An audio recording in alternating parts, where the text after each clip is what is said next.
साहेबांनी इतिहासाची ओळख ठेवली आहे, नव्हे ती कृतीतून दाखवूनही दिली आहे. याच कृतीतून साजरं करण्यात आलेलं लोकनेते बाळासाहेब देसाई साहेबांचं जन्मशताब्दी वर्ष. सन 2010 मध्ये झालेल्या जन्मशताब्दी महोत्सवात संपूर्ण 1 महिना विविध कार्यक्रमांचं आयोजन करून लोकनेते साहेबांचा काळच अवतीर्ण केला.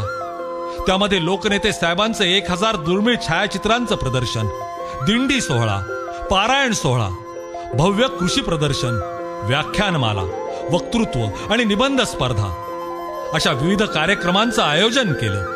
या कार्यक्रमादरम्यान देशातील आणि राज्यातील विविध मान्यवरांनी लोकनेते साहेबांना अभिवादन करण्यासाठी पाटणला धाव घेतली. आजोबांच्या विचारांचा जागर करणारा नातू शोधावा लागेल असे उद्गार या सोहळ्यात ऐकायला मिळाले. पण हा जागर फक्त आजोबांचाच नव्हता, तर तो एका स्वाभिमानी, कणखर, ध्येयवेड्या विचारांचा होता.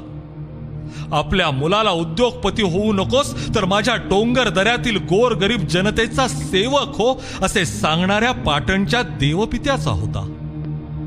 मुख्यमंत्रीपद मिळालं नाही तरी चालेल, पण स्वाभिमान गहाण टाकणार नाही असं ठणकावणाऱ्या स्वाभिमानी नेत्याचा होता.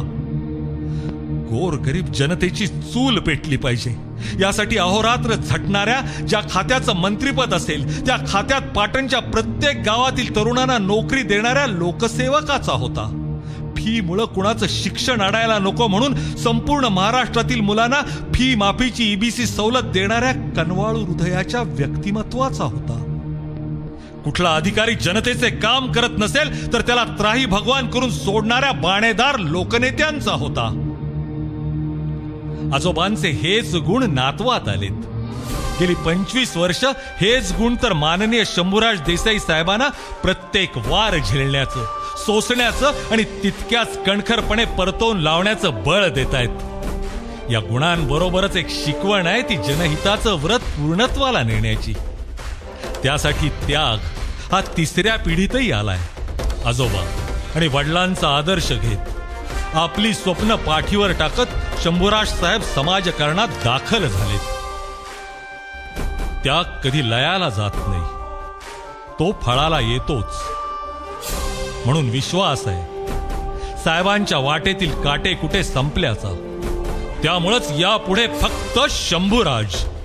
हे शंभूराज आता पाटण पुरतं नाही तर राज्याच्या कारणी लागलं पाहिजे.